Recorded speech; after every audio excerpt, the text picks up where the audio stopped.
আজকে বলবো আপনাদের এক স্বপ্ন পূরণের গল্প। স্বপ্ন মানুষের পূর্ণ হওয়াটাই বড় কথা, কোন বয়সে হলো সেটা বড় কথা নয়।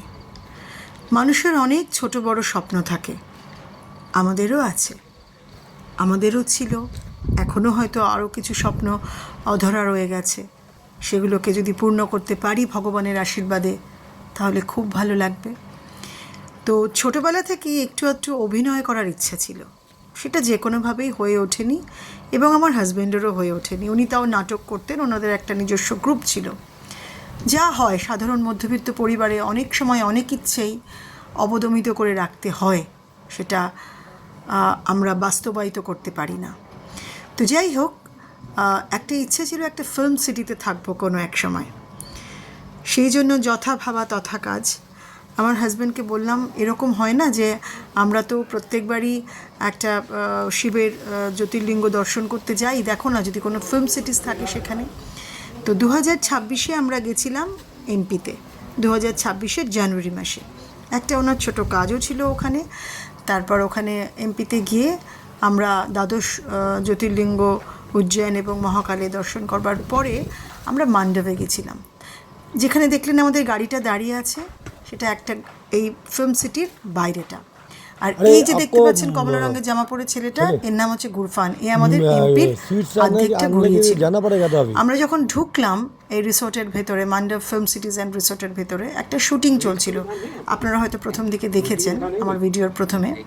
তারপর একটা ফায়ার প্লেসে দেখলাম বেশ কিছু মানুষ এখানে রোদ পোহাচ্ছেন। এরা ওই ফিল্ম ইউনিটের সাথেই এসেছিল, একটা ডকুমেন্টারি ফিল্ম হচ্ছিল, ওনারা এখানে বসেছিলেন। তো আমি জিজ্ঞেস করলাম এখানে কীরকম কী কাজ হয়। বললো এরকম ইনস্টাগ্রামে যারা কাজ করেন, কন্টেন্ট ক্রিয়েটাররা তারা আসেন, ইউটিউবাররা আসেন, ডকুমেন্টারি ছোটো ছোটো ফিল্ম যারা করেন ছোটো বাজেটের তারাও আসেন। বাহ, মনটা খুব খুশি হয়ে গেল। দেখলাম সব সেট সাজানো, এখানে আলো টালো দিয়ে পুরো সেট করা, পুরো জায়গাটাতে ইলুমিনেটেড করা, আলো দিয়ে সাজানো, যেখানে যার যেরকম দরকার সেরকম শুটিং করবে। তারপর দেখলাম আরেকটু এগিয়ে এরকম একটা ছোট্ট ক্যাফেটেরিয়া করা, সেখানে সব সেট তৈরি করা, যদি এখানে কোনো একটু শুটিং হয়। আমার না ভীষণ ইচ্ছা করছিল যদি একটু নাচ করতে পারতাম, যদি একটু গান করতে পারতাম, যদি ছোট্ট করে একটা শুটিং করতে পারতাম। কারণ স্বপ্ন পূরণ যদি নিজের স্বপ্নের মতো, যাকে আমি চাই, আমার সবথেকে ভালোবাসার মানুষটার হাত ধরেই যদি স্বপ্ন পূরণ হয়, তাহলে তো ঈশ্বরকে ধন্যবাদ দিতেই হয়, তাই না? তো যাই হোক, আমাকে উনি সবসময় বলেন, তুমি যদি সৎ থাকো এবং তুমি যদি মন থেকে কিছু চাও, সেটা তুমি ঠিক পাবে। হয়তো কেউ আগে পায়, কেউ হয়তো পরে, কিন্তু তোমাকে মনে জোর রাখতে হবে। মনের বয়স কিন্তু বুড়ো হলে চলবে না। যাই হোক, সবার যেটা 25-এ হয়, 30-এ হয়, আমাদের নয় 50 ঊর্ধ্বতে হলো, তাতে ক্ষতি কী? আচ্ছা, এবারে বলি, এই যে বাড়িগুলো দেখছেন এগুলো কিন্তু সমস্ত এক একটা সেট।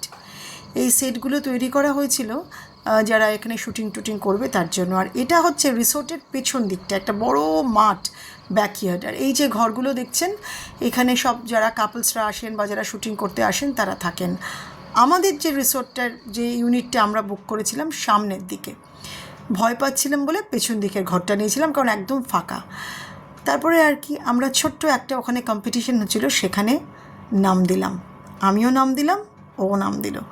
তো ও তো যেহেতু নাটক করতো, ও অনেকটাই ফ্রি ছিল। আর ওর ভীষণ জীবনের মানে ভগবানের পরেই যাকে ও মানে, বাবা ভগবান, এবং তারপরেই যাকে মানে মিঠুন চক্রবর্তী, উনি তাকে অসম্ভব মানে গুরু বলতে উনি তাকেই বোঝেন। তাই আমাকে বলল, চলো তরিপারের একটা গানের একটু একটা ছোট্ট অভিনয় করে দেখাই। আমি ঠিক প্রস্তুত ছিলাম না। তার আগে ইউটিউবে গানটা দেখার পর আমি দেখলাম উনি তো পরপর করেই যাচ্ছেন, কিন্তু আমি তো খুব শাই হয়ে যাচ্ছি, বিকজ আমার মানে একটা কম্পিটিশনের নাম দিয়েছি, আমার সেভাবে প্রস্তুত নেই। তো ফেসবুকে যখন এই গানটা দিয়েছিলাম তখন সবাই ওনাকে অনেক বাহবা মানে দিয়েছিলেন, কারণ ওনার তো সিনেমাটা অনেকবার করে দেখা, আর আমার তো ঠিক দেখা ছিল না। আমি সেই মুহূর্তে ইউটিউবে দেখেছি, আমি একটু শাইও হয়ে গেছিলাম বলতে পারেন, কিরকম একটু অস্বস্তি লাগছিল, আমি বড্ড মানে কনসিয়াস হয়ে গেছিলাম। আমি ভাবছিলাম ও কি কোনো ভুল স্টেপ করছে, মানে আমি কম্পিটিশনের দিকটা বেশি নজর দিয়েছিলাম যে আমাকে এখান থেকে একটা প্রাইজ নিয়ে যেতে হবে। আর ও সেগুলো না ভেবে এক মনে শুধু গানটার সাথে রিদিম দিয়ে অভিনয়টার দিকেই মন দিয়েছিল। আহারে, খুব কষ্ট হচ্ছিল সেদিন, জানেন তো, কেন অভিনয়টাও করতে পারলো না, কেন সংসারের চাপ নিতে গিয়ে ও নিজের স্বপ্নটা পূরণ করতে পারলো না। যাই হোক, তাও ওর সাথে তাল মেলালাম। আমাকে বললো আমার কো অ্যাক্টর হিসেবে আমি তোমাকেই চাই। আমি বললাম চলো, কোনো প্রবলেম নেই।